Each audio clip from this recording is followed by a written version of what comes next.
आप सभी से अनुरोध है कि हमारे चैनल को लाइक और सब्सक्राइब कर दे। ऐसे और वीडियो देखने के लिए आपका धन्यवाद। एक समय की घटना है, एक बूढ़े आदमी ने अपनी बहुत सी संपत्ति अपने पुत्र के नाम कर दी।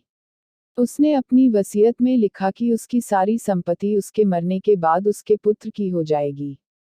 और वसीयत करने के कुछ दिन बाद ही उसकी मृत्यु हो गई। संपत्ति इतनी अधिक थी कि उसका पुत्र और आगे आने वाली 7 पुश्ते तक भी आराम से बैठे बैठे बिना कोई काम धंधा किए खा पी सकता था। मगर उसका पुत्र अभी भी संतुष्ट नहीं था, वह अधिक से अधिक धन कमाना चाहता था। इसलिए उसने अपनी सभी अचल संपत्ति बेच दी और भिन्न भिन्न वस्तुओं की खरीद फरोख्त कर उनका व्यापार करना आरंभ कर दिया। भाग्यवश वह बहुत कम समय में अत्यधिक सफल हुआ तथा शीघ्र ही पहले से अधिक धनवान हो गया। उसने इतना अधिक इकट्ठी कर लिया कि दूसरे व्यापारी उससे ईर्ष्या करने लगे।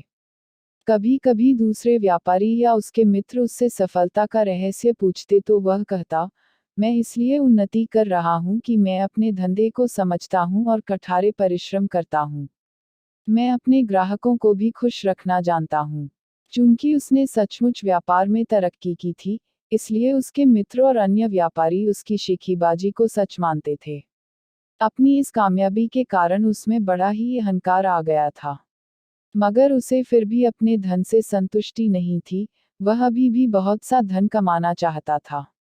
उसने व्यापार में अपने हाथ पैर फैलाने आरंभ कर दिए। आरंभ में तो उसे व्यापार में लाभ हुआ, मगर उसका अहंकार इतना बढ़ गया था कि भाग्य की देवी उससे अप्रसन्न हो गई। उसे व्यापार में घाटा होने लगा। पहली घटना तब हुई, जबकि माल से भरा उसका समुद्री जहाज डाकुओं ने लूट लिया। दूसरी घटना में माल से लदा जहाज अरब सागर में डूब गया। उसके भाग्य में कुछ न कुछ अपशुगन उत्पन्न हो गया था। तीसरी घटना ने उसे बिल्कुल ही उखाड़ फेंका। वह दर दर का भिखारी बन गया। उसका सारा व्यापार चौपट हो गया। उसकी यह दुर्दशा देखकर उसके मित्रों ने पूछा, भाई, तुम्हारी यह दुर्दशा आखिर कैसे हुई?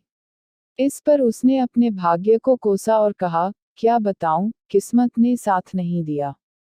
भाग्य की देवी उसकी बात सुनकर अप्रसन्न हो गई। वह साक्षात उसके सामने प्रकट होकर बोली, तुम सचमुच बहुत अकृतज्ञ हो। जब तक तुम सफलता की सीढ़ियां चढ़ते रहे, तब तक तुम उसका सारा श्रेय खुद लेते रहे, मगर जैसे ही हालात खराब हुए, तुमने भाग्य को धिक्कारना आरंभ कर दिया। याद रखो, मनुष्य की अकृतज्ञता तथा उसका अहंकार ही उसे ले डूबता है। निष्कर्ष, अहंकार से व्यक्ति का सर्वनाश हो जाता है।